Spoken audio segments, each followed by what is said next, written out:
Welcome to Change the Narrative. I'm your host, JD Fuller, an African-American, licensed psychotherapist, professor, diversity coach, consultant, and author. We talk about the isms. We talk about the phobias, anything that marginalizes and oppresses. Everything we are not and everything we are is because of fear. Through a mental health lens, we'll have difficult conversations with celebrity guests, political activists, and everyone in between. Our mind will tell us whatever we want to believe, but the truth lives in the body, and that's where change occurs. Are you ready to change the narrative? John Graham is an author that has written a book to speak for those who have been without a voice throughout their professional career. Plantation Theory, the Black professional's struggle between freedom and security, showcases the realities that countless Black corporate professionals face despite best efforts to prove their worthiness of opportunity. As a content marketer, John has found his purpose is unlocking the hidden potential of authenticity and ensuring that the right message finds the right audience at the right time on the right platform. John self-identifies as he, him, Black man, husband, father, spiritualist, creative, and fraternal brother. He is all of that and more. Please welcome John Graham to CTN with J.D. Fuller. All right. So, John, thank you so much for being willing to come on today. And by the way, you made it so easy. I wish every guest made it as easy as you did. So flexible. So I might have to diva it up then. Sorry, now I might have to be more of a diva. No. For telling me. No, please don't. Thank you for having me, JD. Oh, absolutely. My pleasure. My honor, indeed. Okay, so let's get right into it. So is it fair to say that you had an affluent upbringing and you were educated in predominantly white spaces as a Black kid? Is that fair to say? Absolutely fair to say. I would say, so affluent is probably questionable. I was definitely not broke. And depending on if I lived with my father or my mother, then the income was swayed differently. But yes, certainly middle to upper middle class. Yeah. That happens so often with kids. I hear that so frequently. Like when I live with my mother, I'm poor. When I live with my father, I'm wealthy. That is a tough thing. That's a tough thing to happen. Yeah. Whole other conversation for sure. Absolutely. We'll save that for another show. Yeah. So let's talk about how being educated in white spaces informed your journey. Yeah. So, I mean, you certainly learn to, let me just say this. I lived in 9 different states before undergrad. And so by the time I was ready to go to school, I knew I was going to go to an HBCU, and not only an HBCU, the oldest degree granting HBCU, Lincoln University, because my parents went there, aunts, uncles, cousins, and so forth. So only school I applied to. But the prior experiences of being in predominantly white spaces where you're one of maybe a handful of Black students in a school that's predominantly white, the questions you get, the invites or the non-invites you get to social events, being picked for teams or not, and so forth. All of that shapes your worldview and your perspective. It impacts your confidence, your self-esteem, your self-awareness of who you are in the world. And so, all of those experiences helped obviously to shape me and be adaptable. And I think that's probably the biggest impact, is to be able to walk into any room and be adaptable and be comfortable in seemingly uncomfortable spaces. One of the things that really stands out for me that you said is having, and this is something that I'm big on. Right now I work in an independent school, international school, and I'm always big on inviting kids who have grown up academically in this space to consider HBCUs for that very reason. I think the reason your adaptability was accelerated is because you had the balance of those experiences. That's right. And I think, if you've grown up in predominantly white suburban, communities pre-undergrad, then and as a Black student, then an HBCU can not only give you that grounding of culture and the relief of not having to don the mask in all aspects and all times of day, but also you're in an environment where your excellence is an expectation and your failures aren't a reflection on your entire race. right? Damn, And so wait, brother. Wait, yeah, wait. I'm gonna need you to say that yeah. again. Okay, that is such fire. I'm Word. gonna need you to say that again. Go ahead, go Appreciate for it. that. No, indeed. I mean, you're in an environment where your excellence is an expectation and your failures are not a reflection on your entire race. So you Mm. truly get to be an individual. And meritocracy might actually have application in your daily lived experience for Mm. what for some might be the first time. I hear, this isn't the first academic environment I've been in, but I've heard before. How do you, back then we were using the word minority, not using that anymore. But, they used to say, how do you make sure minority kids are working at their full potential? And that's just so Mm, relevant with what you're saying, because you're judging me based on a Eurocentric lens standard. of what That's right. excellent is. And that is so invalidating and invisibilizing. So, it's key to understand your 100%. audience, within the Well, context of the whole picture. couldn't agree more. You always have to question what standard am I being measured against? And Hmm. so, to one's full potential, how would you know if the construct that you're measuring me by doesn't even account for the cultural nuance, history, ways in which we learn, develop relationships, and so forth? So, can you truly reach one's full potential if you're not in an environment that's conducive to extracting Hmm. it? That's the Today there question. was a conversation. Yeah, no, I agree with you completely. Today there was a conversation about average, what is average, and just what a sort of a fallacy average is. And if you add the cultural Hmm. component, it's even more of a fallacy. Yeah, it's a sliding scale, I would say. I mean, There you go. At best. mediocrity, right? Because mediocrity, especially as you get into corporate spaces, is the default standard for the power Hmm. dominant culture.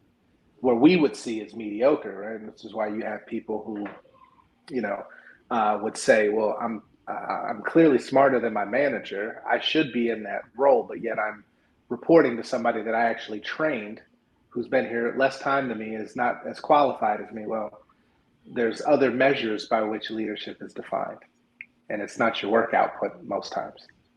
You're making me go off script here, and it's just because what you're saying is so on point. Uh, Yeah. and so I'm going to venture to say, just, based on what we're both talking about, Mm-hmm. this is a variable. I will not say it's the catalyst, but it is a variable for Mm. white male anger. This is a variable for white male anger. Mm-hmm. Mm-hmm. The Say more. recognition, the recognition of being mediocre and not really having the skill set to compete adequately in a world that you have been convinced is made for you. I mean, that must be like, Hmm. Well, why would you need to perform at peak excellence when mediocrity leads those who are excellent? Right? And the construct was designed to extract maximum effort and output from a subclass by Mhm, default, right? And so if you don't have to exert the energy and showcase and be measured because you are the standard, then excellent isn't something you have to be. It's not in mhm, your programming. It's not in your code, mhm. right? So let's go a little bit deeper and venture to Yeah. say, or venture to question, when do you think that switch flips from I don't really have to try that hard to damn, I'm really not all that, and I'm really pissed about it. That's a great question. I don't know that I've ever seen it flip. But, Mm, and the reason being is because it to have the aha moment that wait, I'm not as good as my title or my salary or my status or position in this organization would lead me to believe. No one in those positions would ever admit that, right? Because mhm, it's a point of insecurity. mm, And the benefit of being in the power dominant culture is your insecurities are padded by default of the construct, right? You're shielded from your insecurities. You mhm, don't talk about race and the things that would be deemed impolite because that's just not what you do. That's not that's untoward. It's improper. mhm. And so to have a realization or aha that yes, I'm not as good as I am being told I am by all the other metrics would I believe in what I see ultimately, it further entrenches them in the insecurity to cover it up, which comes in way, it expresses itself in fragility responses, denial, no, that's not me, or even rage, right? Whether physical or psychological, That is so deep. We could dig a hole with where we are I'm here right all now. week. I'm here all week. Let's do it. Hey, and we still have further to go. So I'm gonna shift gears a little bit, but that right. was amazing. Yeah, I love how your mind works. It's so your mind's so good. I love that. Thank you. I love that. I live for this stuff. Okay, so there is a belief that the global majority is best educated in white spaces. What's your belief? What do you think about that? Educated. Oof. So I have very deep conversations about the nature of education. And I think what we oftentimes conflate is education and learning. And education is simply an indoctrination method done, in civil societies to bring the youth into adulthood under certain worldviews, beliefs, practices, ideologies, and so forth, so as to have conformity across the masses and, best applied to labor outputs. So education in white spaces, sure. What that does is it reduces the otherness, brings you into more assimilated conformity, so as to fall in line and propagate status quo. So if you attend a predominantly white institution, for instance, as a Black student, and you graduate and you feel like I've been programmed to see the world through the eyes of a cisgendered, able-bodied white man, well, that's the intent.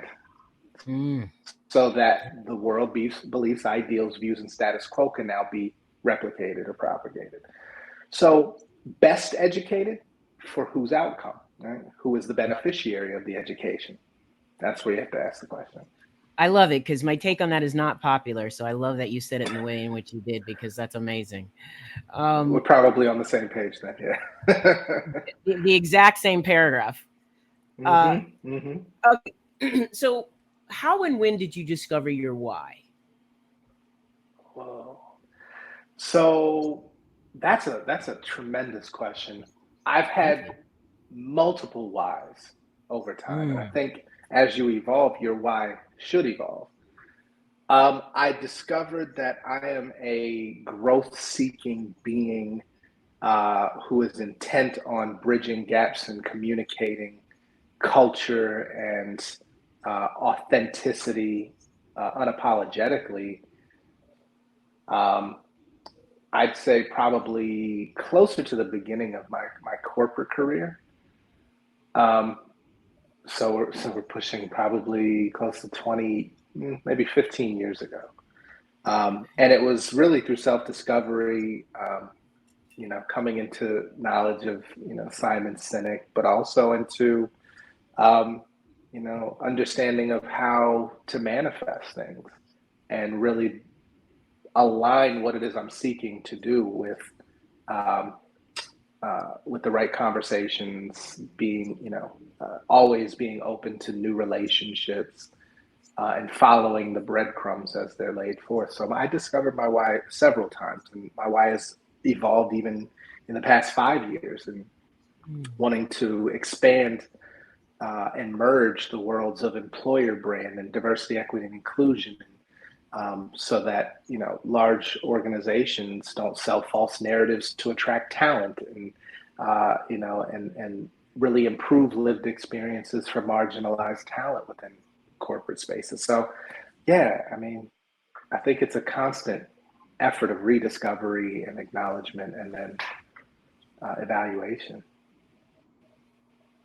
I love that, because I think people think, you learn, you're learned up and you're done, and that's such a fallacy. Yeah, check it off. And it's such a fallacy. So it is evolution. So I love the idea that the why is evolving. That's great. Appreciate that. So I believe that racial identity is at the core of our understanding for so many other things. I don't think racial identity development, education, and conversations are centered enough in all spaces. How do you make sense out of that?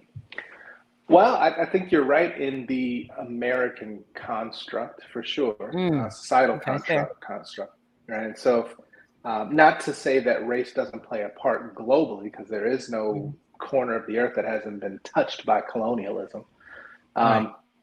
However, in the American construct, which is a peculiar institution unto itself, race is at the forefront. It defines who you are before you even open your mouth. It it creates barriers, both seen and unseen, just by virtue of your name and how you say your name or how it's spelled. So and it was designed, right? Race as a concept and a construct was designed specifically to easily identify the subclass of this country. And as a historian and somebody who avidly likes to connect the dots between history and our modern day lived experience, when you understand how race was even invented and why it was invented, then you start to understand how much more we have in common with those who aren't at a certain class level than most would be led to believe. But it's by virtue of that division that we don't unify. And so I say all that to say the education about race and even the active suppression of that education, which we're seeing more and more in headlines today, I think is seeking to keep people from having an honest conversation about the historical, right? So we talked about insecurity. If you shine a light on past transgressions and how those transgressions manifest today, then somebody might have to be accountable, and accountability isn't aligned with a power dominant structure. So I think while we've taken a few steps forward in being able to have these conversations openly, you're seeing a very strong attempt at regression so as to protect the status quo.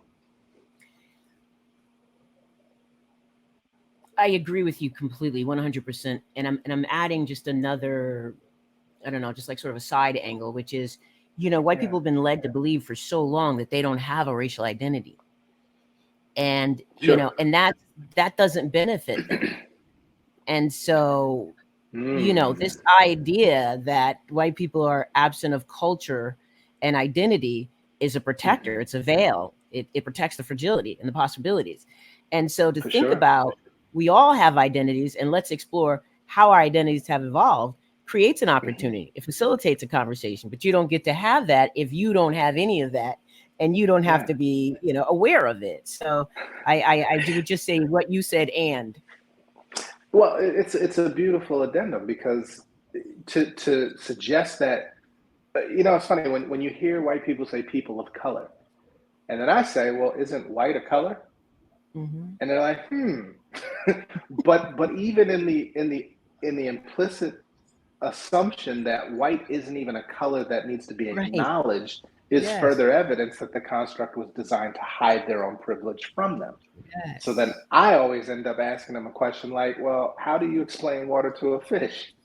And then they're like, I don't. They wax poetic about precipitation and molecules and wetness, and I'm like, no, because fish have no concept. You need contrast. You need dry land to explain water to a fish. And so until you get contrast to whiteness, right, when you step out of homogenous environments and you go to places where you're the other, well, now you'll start to understand what whiteness is and is not. But most people don't actively seek out discomfort. So they do not actively seek out discomfort. I agree with you 110%. I love your language. It's both similar and different from mine. And so it's just such a nice, like, poetic dance of points of view. I really value that. Love it. Gumbo, you're cooking. Okay, talk about that. So I want to give you kudos, because in my work, I'm an old timer. I've been around a minute on the front line for many, many years. And at this point, loving all of the younger people doing what they're doing. And so I was reflecting as I was doing research about you, and I was like, in my work as an anti-racist consultant, I have shied away in my later years of doing this work in corporate spaces for many years now. And, as you phrased it, how do you help global companies uncover who they are at the core? I didn't have the stamina for that. So I'm wondering if you can talk about how you do that. Yeah, that's I ask myself that question daily. How do I do this, and why do I keep doing it? Why? It's interesting. I've had again points of evolution where your immediate connection to the outcome is so strong and visceral that you want to get in there and just change everything, right? And then you have to have that conversation with yourself and be reminded that you're not by yourself going to end racism and reverse 600 plus years of colonial constructs. So what I've landed on is I've carved out a space that that previously wasn't inhabited in the sense that I developed something unique and cutting edge to really assess and quantify our lived experiences in these spaces in a way that had never been done before. And then take those companies that are willing to be brave and hear the reality, and then give them perspective on how they can now approach meaningfully creating substantial change in the daily lived experiences. And so that's how I keep the sanity and the mental health at ease. But I've become a better and more discerning consultant in identifying which companies are not even interested in substantial or sustainable change versus committed to just activities and initiatives. Yeah. And those are the ones where I'm like, okay, I know you need to start somewhere, but I'm not your beginning point. Right? I have plenty of people in the network who are interested in getting you off the ground from 0 to 0.5. Cool. Right. I want to get us to the point of, a point that we haven't arrived at yet, which is a point of actual accountability. Right? So you've done all the things. You've done the trainings. You made the commitments. You've got the education and curriculum. You brought in the speakers. You got ERGs. Cool. But who gets fired if this shit doesn't work? That's what I'm talking about. That's what I'm talking about. And what structural supports are you going to put into manage your behavioral expectations or behavioral change expectations? And what are the repercussions if your middle layer doesn't fall in line? Or if your executive peers or if your direct reports, CEO, don't bring forth this agenda? Then what? And that's no company's arrived there yet. So I'm clear and I'm comfortable with what I'm able to make an impact on in the now, and knowing, we've only been quote unquote free or free-ish for 58 years. In the arc of time, we're up against 600 years of a construct. So in 58, we just got here to even be able to have this conversation. So I know it's not going to end with me. I think that is so smart that you focused on quantifying, because that's corporate language, Yeah. And as a therapist and an empath to a fault, getting to that quantitative place wasn't a place that I can arrive at comfortably. So the emotionality drove the mission, and that's what exhausted the mission, because it is a matter of 100%. And good on you for recognizing that and choosing the path of not least resistance, but more significant impact. Yeah. You can't do it if you're burnt out emotionally. This is emotional. This is human work. This is humanity work. It's labor. It's labor. It's truly labor. Highest order, mentally for sure, and emotionally. Absolutely. Indeed. And I also love that you mentioned mental health, because it is all connected. And and obviously the only way you can truly change the narrative is internally. The micro informs the macro. So if you're not doing 100%. The internal work, it's not going to feed into what you say you want. So I love that you connected those two. You know what? That's Here's the thing, right? I'm already so into what you're saying. I already know that I need to turn this into 2 shows. I already know that. I'm here for it. Okay. I already know that. So I've learned at this point, I'm just going to close out this show and say, come back for more, because we haven't even gotten to the book yet. So that's in the next show, we're going to get into the book, but this has been amazing. And I can't wait to get started as soon as we end this. So thank you. Thank you. Thank you for having me. Loving the conversation. I'll be back.